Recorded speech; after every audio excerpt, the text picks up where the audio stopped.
So, before we start talking about the particular pathways, I want us to be very clear about the fact that one situation can trigger one, two, three, or four different pathways altogether. So, it is very important to understand because we are all responsible persons in place, and we legally and operationally have to be very clear on what the next step is. Okay. So let's look at them. So this slide is about first response. The main principle is simple: safety first, facts second, and no investigation by staff. So if a child is in immediate danger or needs urgent medical care, call always 000. That make the child safe, provide first aid if needed, and maintain supervision of the rest of the group. So staff should document facts only and what they saw, what they heard, the time, the witness, any injuries, and the child's exact words if that relevant. So let's look at our next example. So a child comes to you and says, Mom's boyfriend kicked me or touched me in an appropriate place. So what should you do?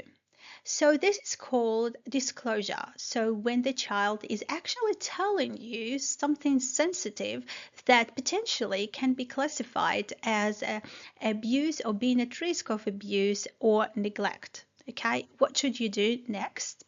In these circumstances, you would want to sit with the child somewhere in a more quiet place and let the child to actually explain to you what happened if they want. Okay, you do not start investigating or asking specific questions.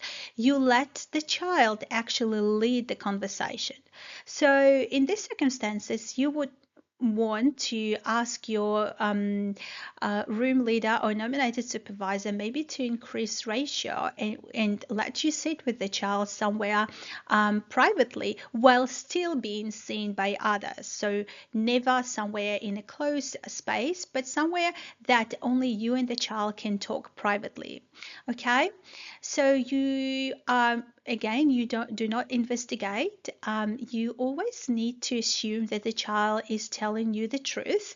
You never think, oh, this is just can't be true, or he is manipulating. We never think like that. We take it very seriously. Okay, so we need to also make sure the child understands that we're taking them seriously, and we need to thank the child for being honest and trusting us in this situation. Okay, and letting the child know that they're doing the right thing. Another important thing is to not telling the child the things that you can't keep. For example, if the child tells you, but please don't tell anyone, you can't actually promise this. So you need to tell the child that I will need to tell the right people to make sure that they are keeping you safe.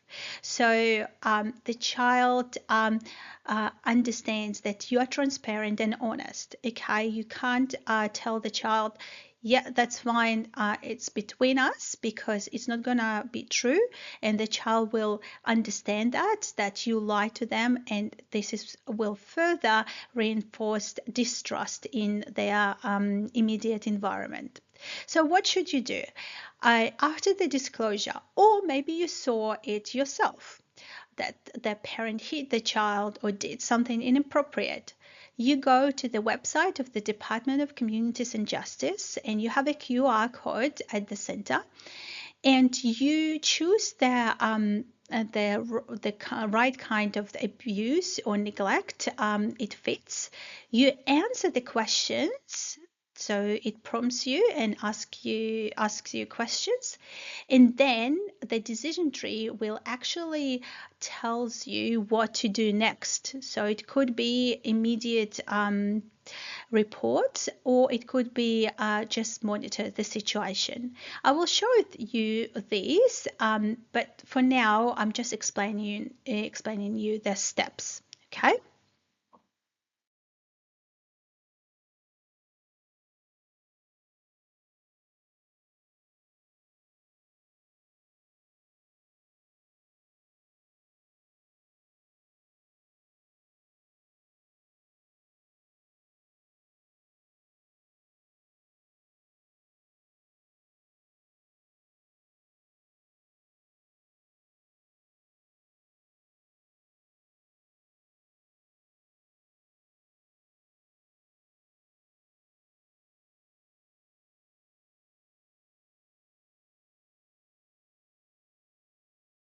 So let's look at our second situation. In our second situation, the educator dragged the child, called them degraded name, and threatened them.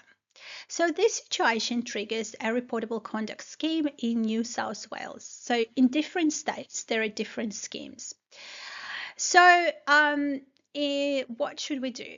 As educators, we must notify the approved provider. The approved provider for these purposes is called the head of relevant entity. Okay, and the head of relevant entity must notify the Office of the Children's Guardian. Okay, so not educators, but the head of the relevant entity. Okay, the scheme is allegation based, and the head of relevant entity does not need to prove anything before notifying. So once they have allegation, they can notify the Office of the Children's Guardian. Okay, then, once they notify the Office of the Children's Guardian, they have, I believe, 30 days to investigate the situation, to check everything, and to provide the Office of the Children's Guardian with the outcome of the investigations. So, during this time, the educators need to cooperate with an approved provider so they can complete the investigation. So it is very important to understand. So in the previous situation, we are as educators need to call the police. In this situation, the approved provider needs to notify the Office of the Children's Guardian, but we need to tell them, okay? So they need to, because they are not on the floor, so they need to have this information from us. Let's look at serious incidents in an education and care service. So serious incident currently includes serious injury or trauma, needing urgent medical attention or hospital, serious illness requiring hospital emergency services attendance, a child missing or taken in breach, so unauthorized person collected a child, locked in or out, and a child appearing to be involved in sexual offense or sexual misconduct. So all these incidents should be notified to the New South Wales Early Learning Commission. And this is very important. If you are a responsible person and you are the responsible person during the shift, you have to do it by yourself. Okay, if the nominated supervisor of the center is present, the nominated supervisor will do it during the system that they have access to. But if you are the person, if you are the responsible person and no one is there, you have to do that. And the phone number is given in the table I have prepared for you. Okay, as you can see, so one incident can trigger one, two, three, or all four escalation pathways. And I would like us to look at different examples and to just understand how it works. Okay, so the first scenario is a volunteer allegedly sexually touches a child during toileting. So police, probably yes. If we saw the sexual abuse, we probably would need to notify the police.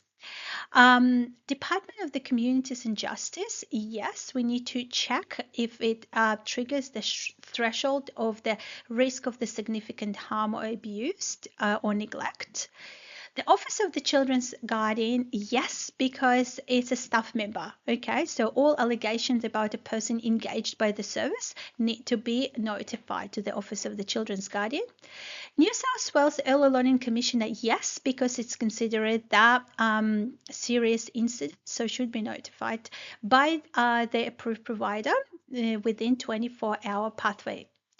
Let's look at scenario B. A child says their stepfather beats them at home. No incident occurred at the service. So what should we check? Police? Probably not at this stage, because if there is no immediate danger to the child, so we probably don't need to notify police, but we can call them.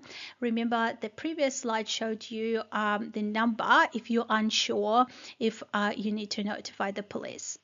The Department of Communities and Justice, yes, this is the main lane, okay? So this is where you need to actually check if it triggers this threshold. The Office of a Children's Guardian, no, because it's not this, related to the staff member. And the New South Wales Early Learning Commissioner, probably no, because it didn't happen within the centre. Okay, let's look at the scenario C. A child is locked out of the room and emergency services attend. So emergency services attend, so it means we called an ambulance. Okay, police may be depending on facts. Department of the Communities and Justice, usually not the main lane unless wider harm concerns. Office of the Children's Guardian, probably no, because if it happened by accident, then no. If we suspect that it happened on purpose, then yes. And the New South Wales Early Learning Commissioner, yes, this is actually a serious incident and should be notified within 24 hours by an approved provider. Okay? Scenario D, a parent assaults a child at the service gate during collection. So let's look at this. Police, yes, if immediate safety or suspected offence. Department of the Communities and Justice, yes, we need to check it if there is a risk of the significant, if there is a risk of the significant harm or neglect.